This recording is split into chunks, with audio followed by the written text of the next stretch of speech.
Hey, everybody. Welcome to the Monday, August 23rd edition of Lunch with Lincoln. I am your host for today, Reed Galen. Joining me on the show today is Dr. Carol Tavris, a longtime academic and what did you call yourself? A social psychologist? Social A psychologist. social psychologist, which means that she is much smarter than I am, but admittedly not a very high bar. So, Carol, thanks for joining us today. My pleasure. People think social psychology is, you're a therapist who goes to a lot of parties, but no, it's actually a branch of scientific research in psychology. So we do research. We don't just sort of offer our opinions. No, well, everyone has an opinion, and if you look at Twitter, everyone is an expert on whatever the big issue of the day is, which is an amazing thing. In my field, we actually think some ideas are more valid than others. Isn't that a radical idea? Well, it is, Carol, and how dare you? How dare. But listen, so you wrote a book several years ago, and you did an update in 2020 called "Mistakes Were Made, but Not by Me," and it's why we justify foolish beliefs and decisions and hurtful acts. And the latest edition has a new chapter dedicated to sort of the Trump phenomenon. And I want to ask you a couple of questions on that front. I want to ask you one on the question from the demagogue's perspective and one on the adoring crowd's perspective, and then I'll get into it. So on page 226 of your book, it says, demagogues thrive on the reasoning and self-justifications of those willing to push aside their moral objections in exchange for political advantage. I mean, I don't know that there's a better way to describe a lot of what we call the cynical elites that are now willing to hew to the line of the big lie, the election was rigged or was stolen, whatever craziness might come out. What drives someone to make that choice to push aside the moral belief and in exchange for personal advancement, especially at this level? All right. I'm going to go back one step to what the premise of our book is, what the mechanism is that explains this, which a lot of people know the term cognitive dissonance. It's in the news, it's around all the time. Right. The mechanism is really simple with hugely powerful consequences.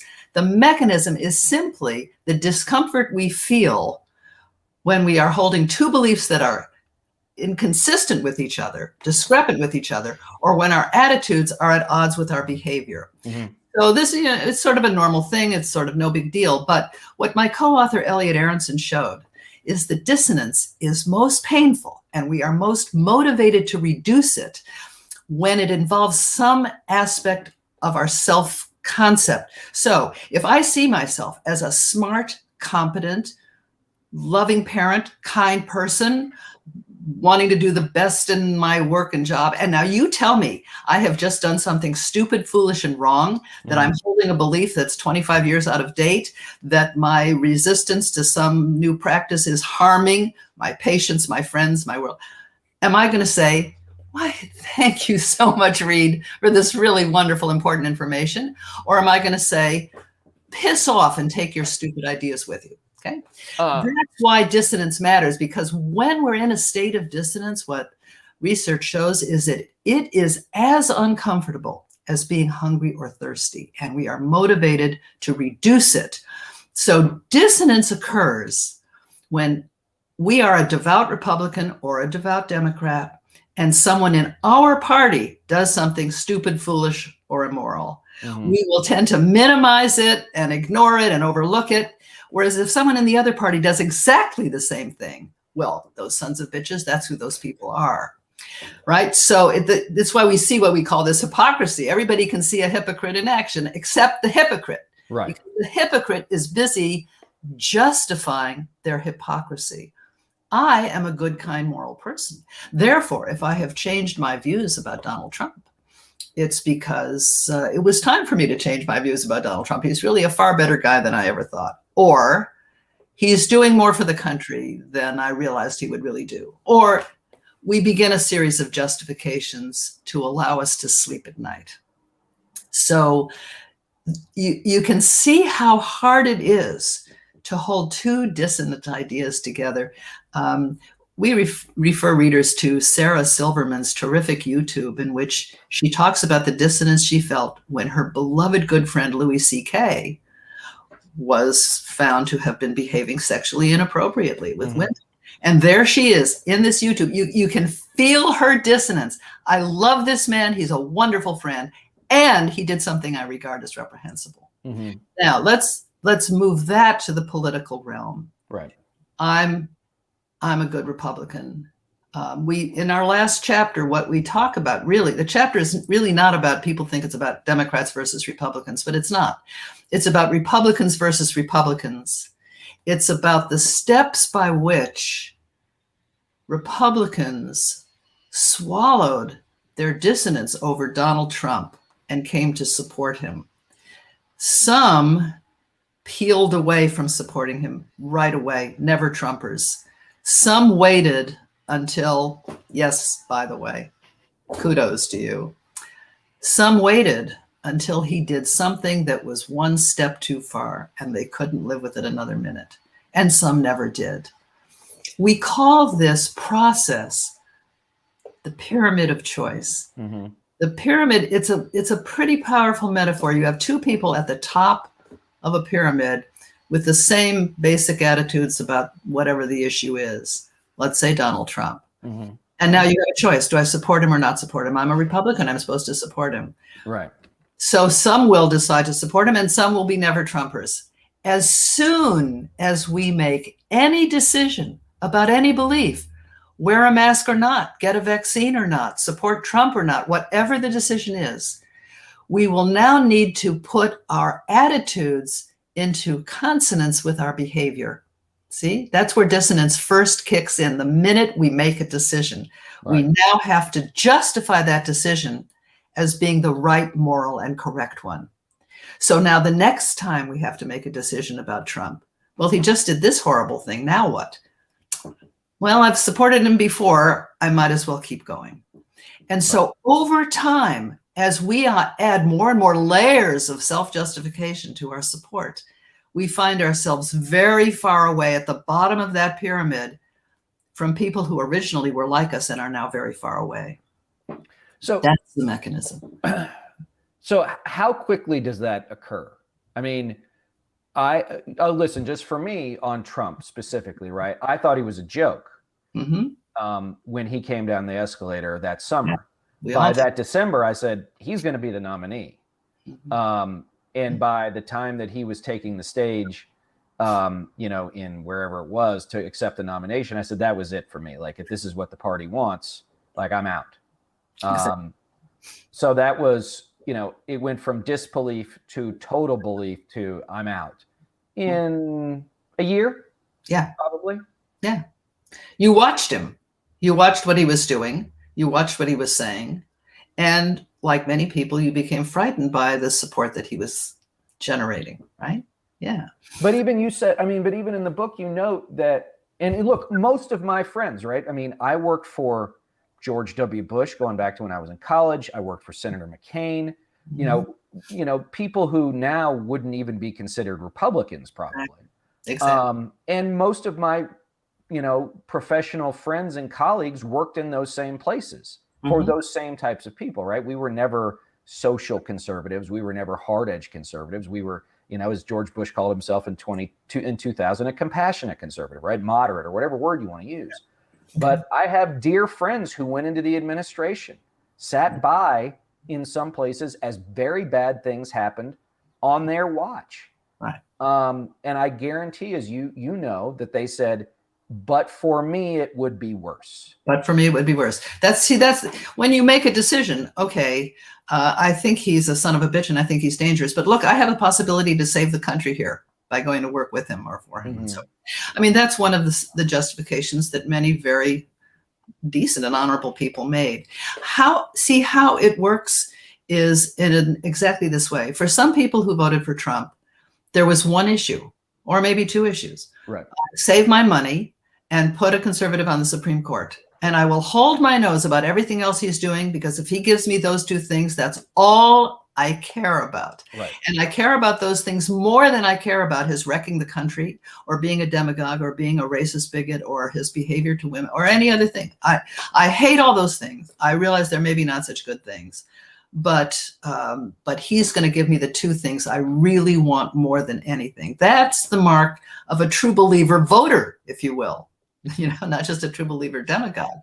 But, so that's what generated, I think, a lot of support for Trump. And then interestingly, you'll have seen this, evangelical Christians who before Trump won thought he was certainly not the model Christian that they are supposed to be voting for and supporting. Farrell, there were 2 Corinthians that walked into a bar. Yeah, there you go. There you go. Right. Afterwards, we decide, no, the Bible actually tells us that we should be voting for a man just like this. And now we can quote from scripture telling you exactly why we should be voting for Trump. That's how self-justification works. The belief remains and the justification changes. So I was on the phone last week or on a Zoom last week with a person who was interested in the Lincoln Project and the kind of work we do.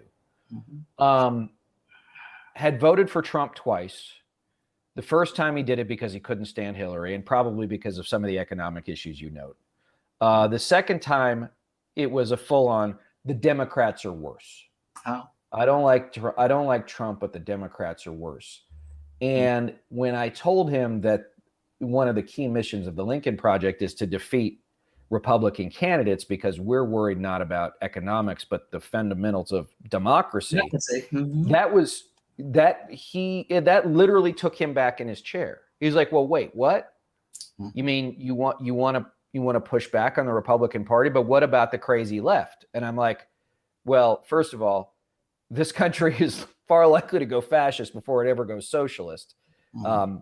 But I couldn't break through to him. He said, Joe Biden's a patriot, but he's going to go too far to the left. He's already doing it. I said, give me an example. And that's when they start to hem and haw and hem and haw. Yeah. Right. That's the unthinking, but entrenched view. I'm a Republican. I can't ever imagine voting for a Democrat.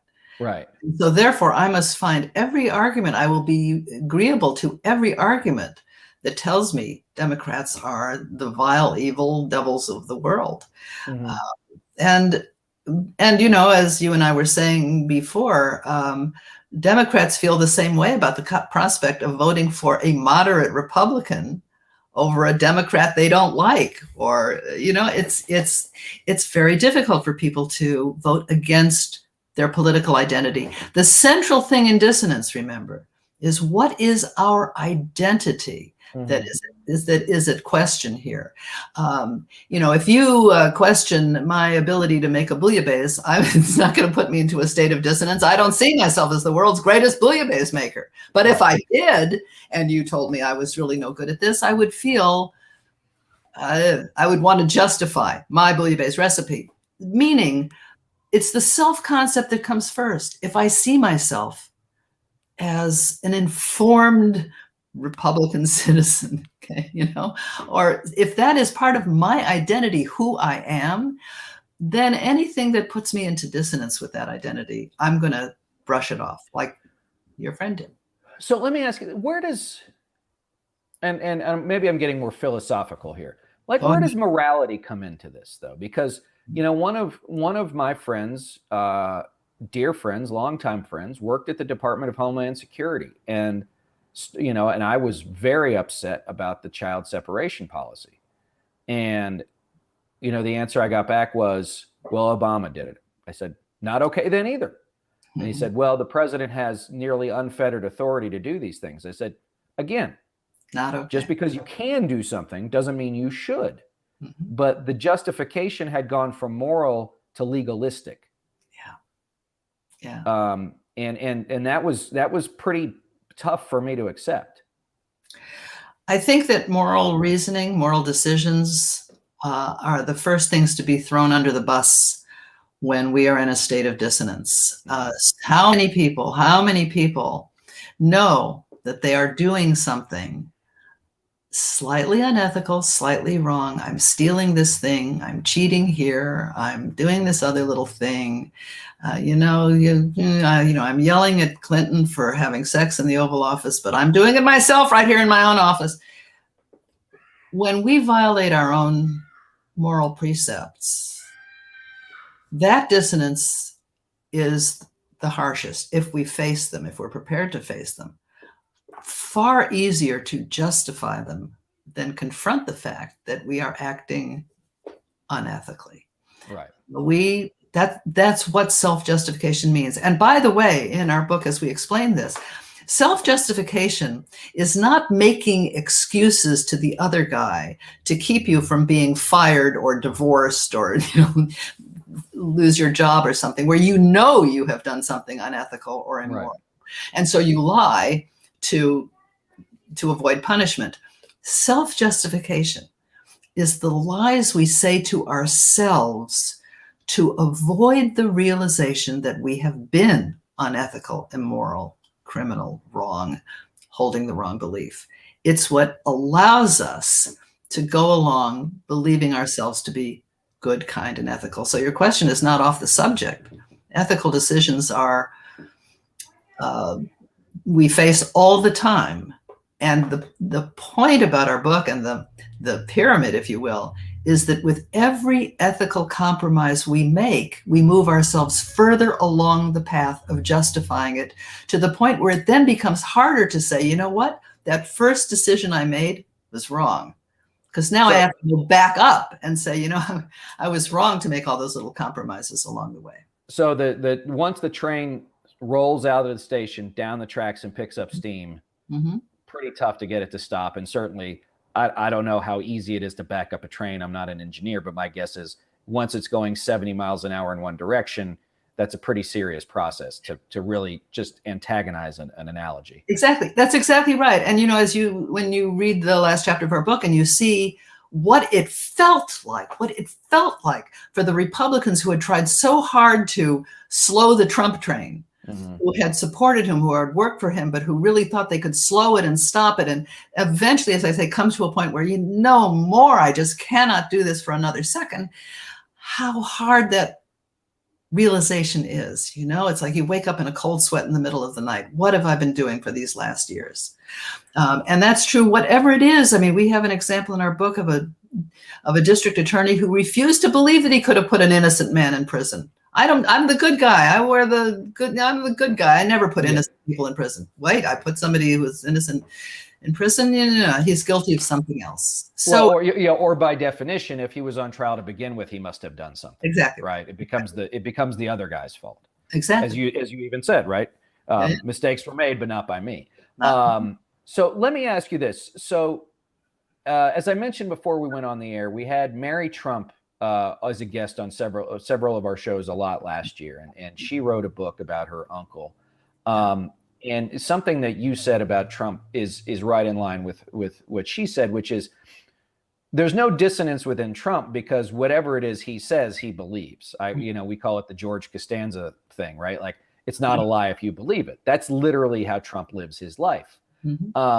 And so he's not burdened by any dissonance. He's incapable of any of that stuff, shame, fear, well, maybe fear, but certainly shame, guilt, any of that other stuff. But let me ask you this. He seems to be a born demagogue. And you mentioned, Huey Long of the 1930s, Joe McCarthy of the 1950s, George Wallace of the 1960s, each of these in their own way, similar to Trump, but as you note in your book, none of them became president of the United States. But now we have this new crop. I'll call them like little Trumps or neo-Trumpists, right? Josh Hawley, Ted Cruz, Elise Stefanik, Kevin McCarthy, Tucker Carlson, Ron DeSantis. These are all highly educated, right? Most of them went to an Ivy League school. I'd say of the vast majority of the people here, most of them spent some time at Harvard or Yale or Princeton or Oxford or wherever it is. They know better, right? They saw what Trump did and are utilizing it for their own political purposes. So do they know what they're doing? Or is there at some point where they cross over? And B, as you talk about, like when we see Trump in front of a crowd, they adore him. because they know he is their guy. Do these people who are basically faking it till they make it, will they engender that same kind of support eventually, or will the true believers always know a fake when they see one? Was that one question? It was. I'm sorry. There were several.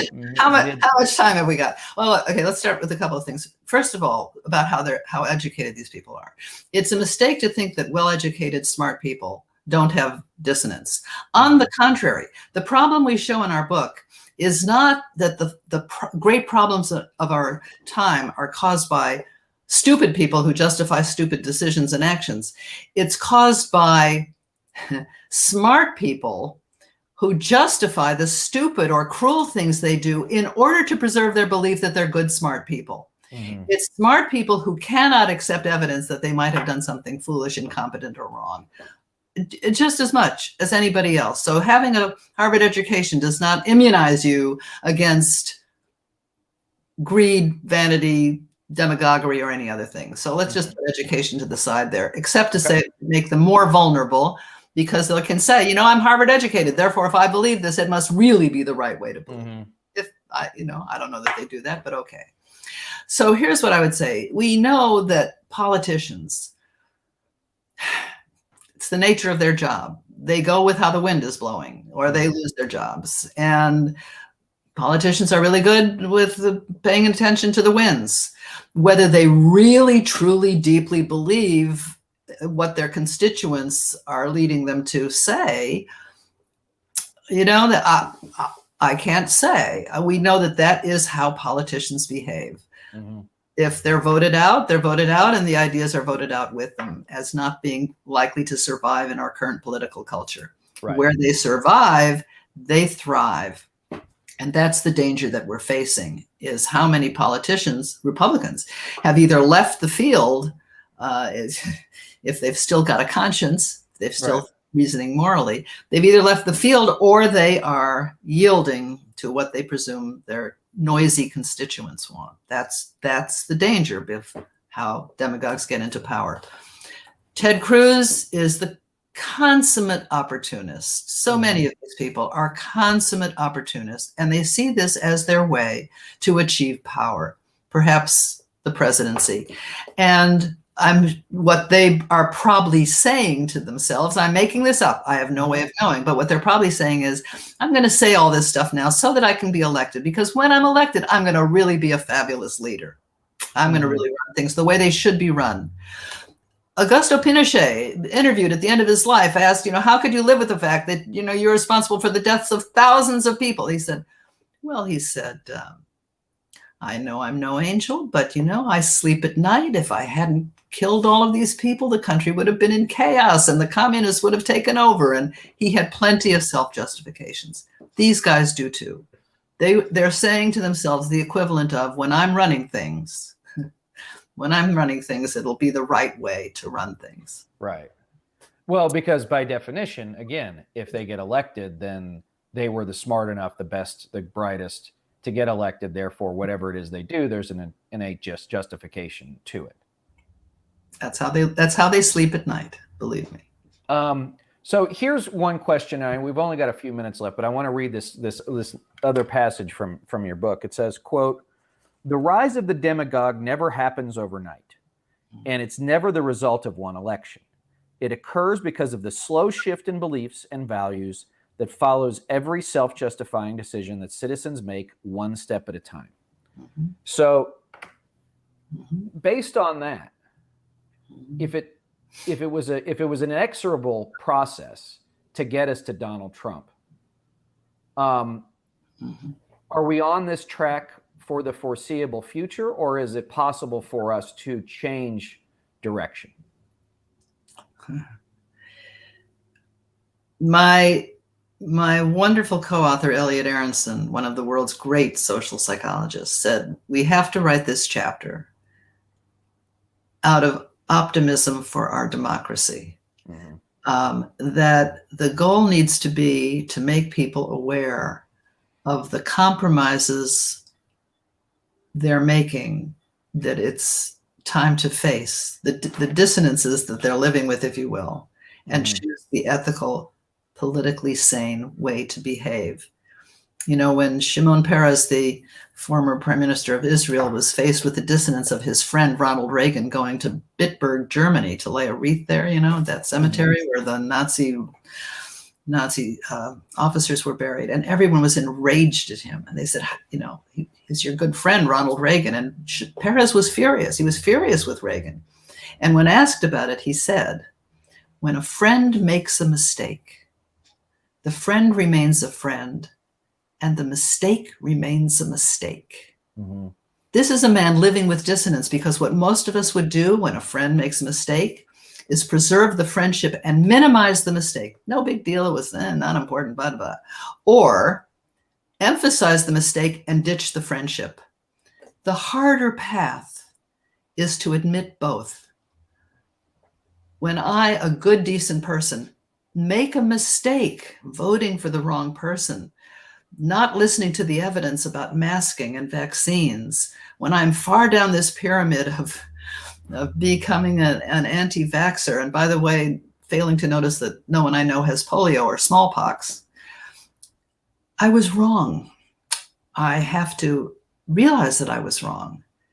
And what do we say now? Human up, human up, and admit that was a mistake and that I can change my behavior. It's not easy. It's not easy. Well, it's not easy. And how do you do it? Sorry, I'm dodging sunlight here, guys. So how do you do it in such a way? I mean, is it possible to do on a mass scale, or is this a one-off human being thing at a time? Because that could take a little while. Well, of course, it's both. On an individual scale, each of us have to make these decisions naturally, individually. But I think that once we understand what is going on socially around us that affects our beliefs and our decisions and our values, then we can begin to change. I mean, you know, the kinds of ads that the Lincoln Project does, the kinds of the drumbeat of rationality, the drumbeat of evidence, you know, it has a drip, drip, drip effect. Democrats have been truly terrible in their messaging, in their communications. Republicans have it all over the Democrats in messaging and ads. So those are the kinds of social and political steps on a national scale that I think needs to continue. Yes. Well, we're not going anywhere, so we'll keep after that. Listen, I want to make sure everybody takes a look at Carol's book. Again, Mistakes Were Made, but Not by Me. Available at your favorite bookstore or Amazon, wherever you might be. A couple of things, gang, before we go. One is want to say a big thank you to Patagonia for the action they took. The owners of the Jackson Hole Resort in Wyoming, a very beautiful place. The Camerers hosted Marjorie Taylor Greene for a fundraiser a little while ago. Once Patagonia found out about it, they said, don't sell our stuff anymore. It's a pretty big deal considering Jackson Hole is a premier ski resort and probably going to affect Patagonia's bottom line, but they've always been an activist company. So kudos to them. Go to @Patagonia or patagonia.com and show your thanks through your pocketbook if you can. And also remind Coca-Cola and Jeep and Nature Valley, who are the named sponsors for that resort, that you'd prefer that they choose democracy over skiing. That would be ideal. And lastly, Emily, what are we going to show? You just said we were going to show something. Okay, we're going to show the latest numbers out of Florida. Thanks to Ron DeSantis, maybe the best example of what happens when you take a Trumpist nihilistic ideology and put it into practice with real human beings. So let's have a look at those, gang. Our hospitals are open for business. Like I said, Jackson, the COVID patients are half of what they were last year. Even in places that have more, COVID patients represent a fraction of the overall hospital beds. They weren't wearing masks, and so they're in the ICU. With all due respect, I find that deplorable.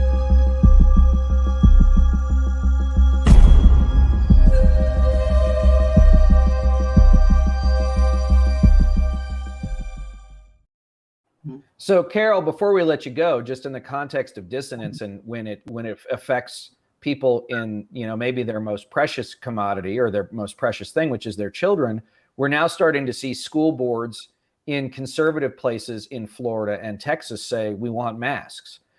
These are people who are elected by very conservative voters who are now, saying no more. We can't do this anymore.